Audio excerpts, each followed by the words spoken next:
Morning दोस्तों, स्वागत है आपका यूनिक एजुकेशन के ऑनलाइन चैनल पर। जैसा कि आपको पता है कि हम लोग फिजिक्स और बायोलॉजी का टेस्ट सीरीज कर रहे हैं और आज इसमें बायोलॉजी का नंबर है, कल फिर फिजिक्स का नंबर होगा। एक एक दिन के अंतराल पर एक एक टेस्ट लगाते हैं। कुल 15 क्वेश्चन का टेस्ट होता है जिसमें आप लोगों की परफॉर्मेंस काफ़ी अच्छी है। एक बात और, अगर आप चैनल पर नए हैं तो आप चैनल को सब्सक्राइब कर लीजिए, क्योंकि यहाँ से आपको बहुत सारी जानकारी मिलेंगी और बहुत सारी टेस्ट सीरीज चलेंगी। इसके बाद भी आपको फ़ायदा काफ़ी होगा। और आपको बता दें कि अगर आपके 15 क्वेश्चन में 12 से 15 के बीच में सही हो रहे हैं तो मान के चलो आपकी तैयारी साइंस की बहुत अच्छी है। अगर 8 से 12 के बीच में सही हो रहे हैं तब भी आपकी तैयारी अच्छी है, लेकिन अगर 5 से 8 के बीच में सही हो रहे हैं तब आपको और मेहनत करने की ज़रूरत है, नहीं तो इतनी तैयारी से एग्जाम में गलतियाँ होने के चांसेस बढ़ सकते हैं। चलिए पूरी ईमानदारी से टेस्ट देते हैं और आशा करते हैं कि आप अच्छा परफॉर्मेंस करेंगे। चलिए पहला क्वेश्चन देखते हैं। पहला क्वेश्चन है चंदन के पेड़ को क्या माना जाता है? चंदन का जो पेड़ होता है उसे क्या मानते हैं? पूर्ण मूल परजीवी, पूर्ण स्तंभ परजीवी, आंशिक मूल परजीवी। सोचिए। चलिए आंसर बताते हैं आपको। ऑप्शन डी सही है। जो चंदन का पेड़ होता है इसे आंशिक मूल परजीवी कहते हैं। इसके बारे में थोड़ा समझते हैं, ऐसा क्यों कहते हैं। दरअसल चंदन का जो पेड़ होता है शुरुआती में जब ये जन्म लेता है तो 1 साल तक खुद के बल पर जिंदा रहता है, खुद के बल पर अपनी पत्तियां फैलाता है और जमीन से मिनरल्स लेकर भोजन बनाता है। लेकिन जैसे जैसे उसके बाद ये बड़ा होने लगता है तो अपने जड़ से चूसक निकालता है, चूसक अंग निकलते हैं और बगल वाले पेड़ों से ये प्रोटीन मिनरल्स को चूसने लगता है और उनको ले जाकर भोजन बनाता है और उससे अपनी वृद्धि करता है। तो क्या होता है, आंशिक रूप से दूसरों पर निर्भर रहता है और उन्हीं चूसकों से लिए गए मिनरल से ही इसके अंदर सुगंध आता है, इसलिए ये इम्पोर्टेंट है। ये आंशिक मूल रूप से परजीवी होता है। और दूसरी बात, एक चंदन का वृक्ष सुगंध देने लायक 8 से 12 साल की उम्र में होता है। मतलब कि एक चंदन का वृक्ष अगर तैयार हो जाए, अगर आप उसे काटना चाहो तो कम से कम 8 से 12 साल आपको इंतजार करना पड़ेगा। और दूसरी बात, अगर एक बात और बता दें, भारत में चंदन सबसे ज़्यादा कर्नाटक में पाया जाता है। सबसे ज़्यादा कर्नाटक में उत्पादित भी किया जाता है। चंदन तस्कर वीरप्पन भी कर्नाटक से ही संबंधित है, जिसने एक बार कर्नाटक फिल्म के सुपरस्टार राजकुमार को अपहरण कर लिया था। चलिए चलते हैं नेक्स्ट क्वेश्चन पर। ऑप्शन डी सही था, इंपॉर्टेंट है, याद रखिएगा। अगला क्वेश्चन है, किस भारतीय वैज्ञानिक ने पौधों में जल अभिगमन का सिद्धांत दिया था? ऑप्शन ए है जगदीश चंद्र बोस, ऑप्शन बी है बीरबल साहनी, ऑप्शन सी है पी माहेश्वरी, ऑप्शन डी है NS परिहार। सोचिए। चलिए आंसर बताते हैं। ऑप्शन ए है जगदीश चंद्र बोस। दरअसल जगदीश चंद्र बोस ने कैस्कोग्राफ की खोज की थी। आप जानते होंगे कैस्कोग्राफ मार्कोनी के समय के थे जगदीश चंद्र बोस। कैस्कोग्राफ की खोज की थी। कैस्कोग्राफ क्या करता था, पौधों में वृद्धि मापता था, पौधे कैसे बढ़ते हैं ये मापता था, प्लस पौधों में जो जल का अवशोषण होता है, खनिज मिनरलों को अवशोषण करके वो कितनी ऊंचाई तक ले जाते हैं, कैसे उसका उपयोग करते हैं, इन सब के बारे में जल अभिगमन का सिद्धांत दिया था जगदीश चंद्र बोस ने। एक बात यहाँ बता दें, ये 1858 में इनका जन्म हुआ था कलकत्ता में, जो इस समय बांग्लादेश बन गया है। सॉरी, बंगाल में, जो इसमें बांग्लादेश बन गया है। और 1937 में इनकी मृत्यु हो गई थी। तो ये इंपॉर्टेंट है। ऑप्शन ए सही है, ध्यान रखिएगा। चलते हैं नेक्स्ट क्वेश्चन पर। ऑप्शन ए सही था, देख लीजिए। क्वेश्चन है, कौन आभासी फल है? ऑप्शन ए है सेब, ऑप्शन बी है अमरूद, ऑप्शन सी है आम, ऑप्शन डी है टमाटर। सोचिए। चलिए आंसर बताते हैं आपको। ऑप्शन ए सही है, आभासी फल। सेब जो है एक आभासी फल होता है। दरअसल फल दो, आभासी मतलब असत्य फल। फल दो होते हैं, एक सत्य होता है और एक होता है असत्य।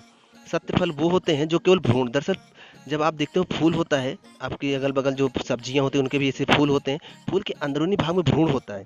जो फल केवल भ्रूण में ही बनते हैं वो सत्य फल होते हैं। लेकिन जो फल बनते वक्त ये बगल की जो फूल होते हैं वो भी उसी में चिपक जाएं तो वो असत्य फल होते हैं। दरअसल सेब जब बनने लगता है तो सेब का बाहरी जो फूल वाला हिस्सा होता है वो भी उसी में चिपक जाता है, अतः वो असत्य फल है। आप जब सेब खाते हो तो सेब का पुष्पासन खाते हो। आप कभी पढ़े होगे फल के खाने वाला भाग, जब आप बायोलॉजी में पढ़ते हो तो वहाँ जब आप कभी सेब पढ़ोगे सेब का हम क्या खाते हैं तो लिखा होगा बाह्य पुष्पासन खाते हैं, उसका हम पुष्प खाते हैं। इंपॉर्टेंट है, ऑप्शन ए सही है, ध्यान रखिएगा। चलते हैं नेक्स्ट क्वेश्चन पर। क्वेश्चन है, नींद के रोग का वाहक है, जो नींद रोग होता है ये इसके वाहक कौन होते हैं? सिकटा मक्खी, घरेलू मक्खी, फल मक्खी, सीसी या सेटसी मक्खी। सोचिए।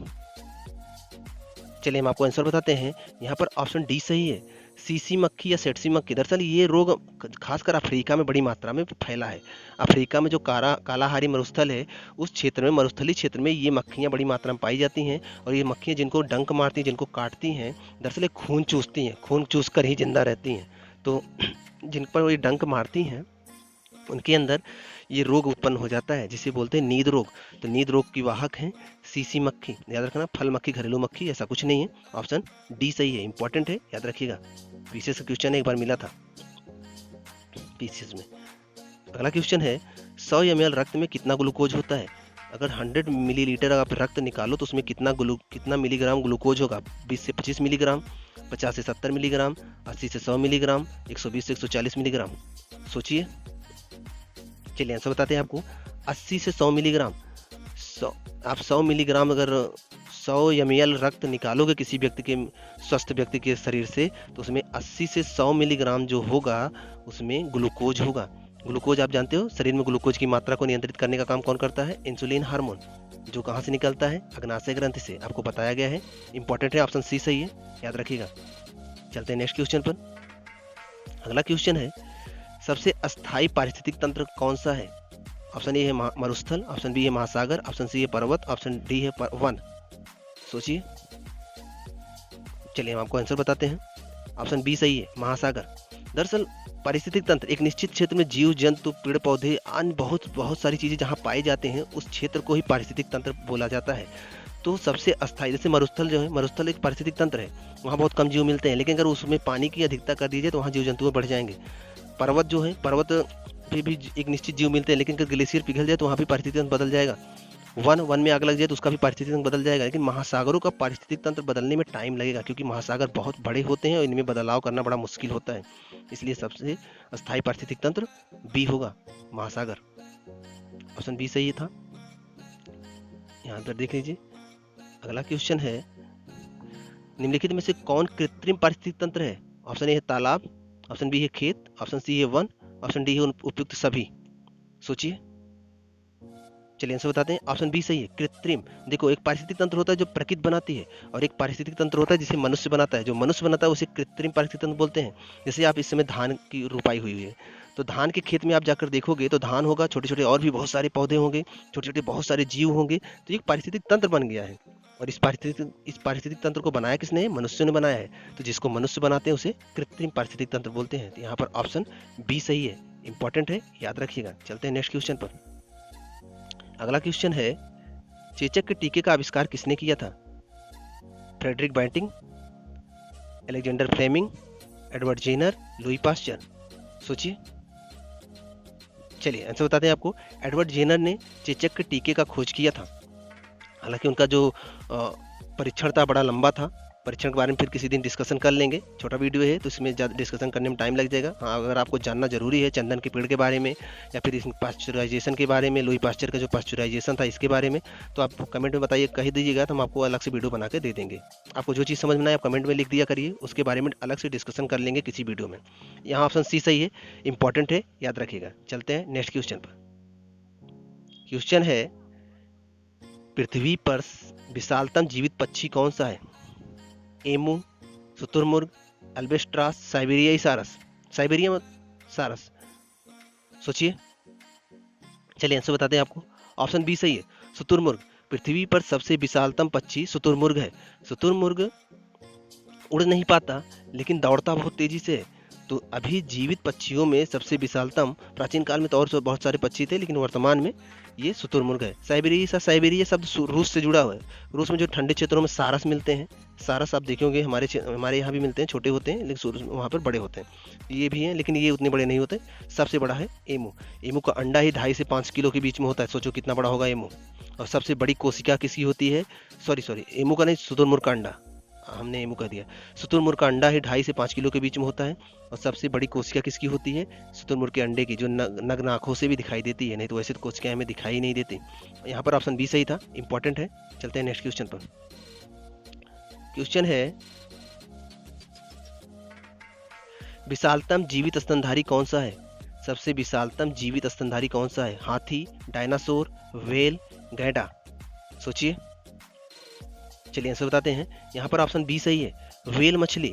व्हेल मछली स्तनधारी है, ना कि वो मछली है। भले मछली हम कहते हैं, स्तनधारी जीव है। स्तनधारी वो होते हैं जो अपने बच्चों को जन्म देते हैं और उनको दूध पिलाते हैं, जैसे गाय, भैंस, मनुष्य, ये सब क्या होते हैं? स्तनधारी होते हैं। तो व्हेल भी स्तनधारी है, ये जन्म देती है और दूध भी पिलाती है।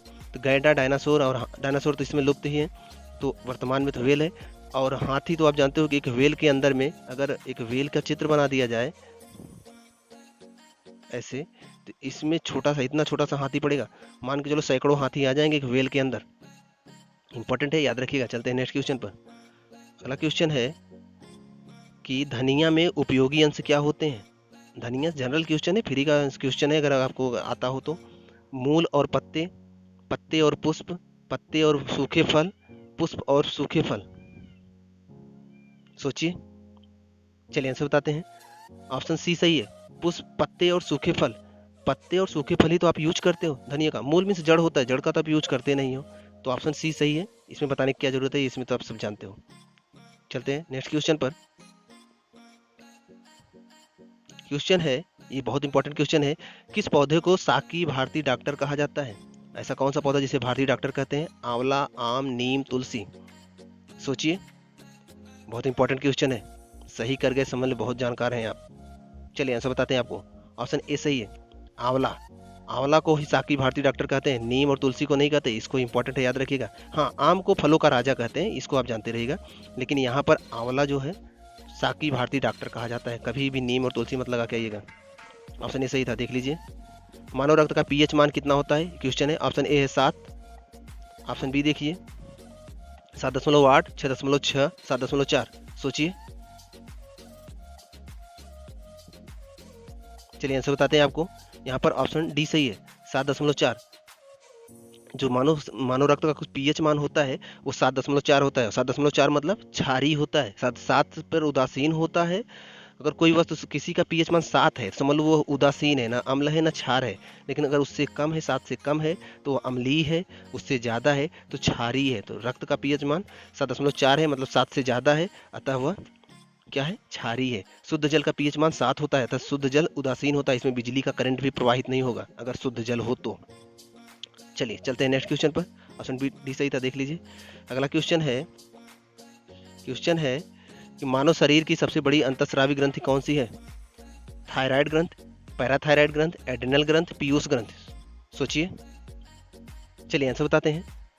ऑप्शन ए थायराइड ग्रंथ। आपके दिमाग में आता होगा यकृत। यकृत ऑप्शन में नहीं है, अगर यकृत होता तो वही हो जाता। यकृत ऑप्शन में नहीं है तो थायराइड ग्रंथि होगा। ऑप्शन ए सही है। और एड्रिनल ग्रंथ से एक हार्मोन निकलता है, लड़ो या उड़ो हार्मोन, आप जानते होंगे, पढ़े होंगे। पैराथायराइड, देखो थायराइड ग्रंथ गले में होता है, पैराथायराइड ग्रंथ भी गले में उसी के बगल में होता है। पीयूष ग्रंथ शरीर की सबसे छोटी ग्रंथि होती है, मटर के दाने के समान 0.6 ग्राम इसका भार होता है। और इसे मास्टर ग्रंथि कहते हैं क्योंकि सभी ग्रंथियों पे ये नियंत्रण करता है। तो सबसे छोटी ग्रंथ पीयूष ग्रंथि होती है। यहाँ पर जो क्वेश्चन पूछा गया उसके हिसाब से आंसर ये सही था। इंपॉर्टेंट है, याद रखिएगा। चलते हैं नेक्स्ट क्वेश्चन पर। लास्ट क्वेश्चन है कौन सा भाग हाथी की गजदंत के रूप में बदलता है? ऑप्शन ए है रदनक, ऑप्शन बी है अग्र चवर्णक, ऑप्शन सी है दूसरा चवर्णक, ऑप्शन डी है चवर्णक। सोचिए, चलिए आपको बताते हैं। ऑप्शन सी सही है, दूसरा कृंतक। ये जो दूसरा कृंतक होता है, यही हाथी का जो दांत आप बाहर देखते हो निकल रहता है, वही है दूसरा कृंतक। दरअसल आपके जो आगे के दो दांत होते हैं, ऐसे देखियो, जो काटने के काम आते हैं, आपके शरीर में, आपके मुंह में जो आगे के दो दांत होते हैं, इन्हीं कृंतक बोलते हैं। 4 प्रकार के दांत होते हैं, कृंतक, रदनक, चवर्णक, अग्र चवर्णक। तो आगे के जो दो दांत दिखते हैं, ऊपर दो नीचे, यही है कृंतक। तो हाथियों में भी ये होते हैं। तो हाथियों में जो दूसरा कृंतक होता है वही बाहर निकल आता है। तो हाथी गजदंत क्या होता है? दूसरा कृंतक। इंपॉर्टेंट है। यहाँ पर ये टेस्ट कंप्लीट होता है। अगर आप चैनल पर नए हैं तो चैनल को सब्सक्राइब कर लीजिए और इसको शेयर कर दीजिए। मिलते हैं अगले टेस्ट में, तब तक आप पढ़ते रहिए।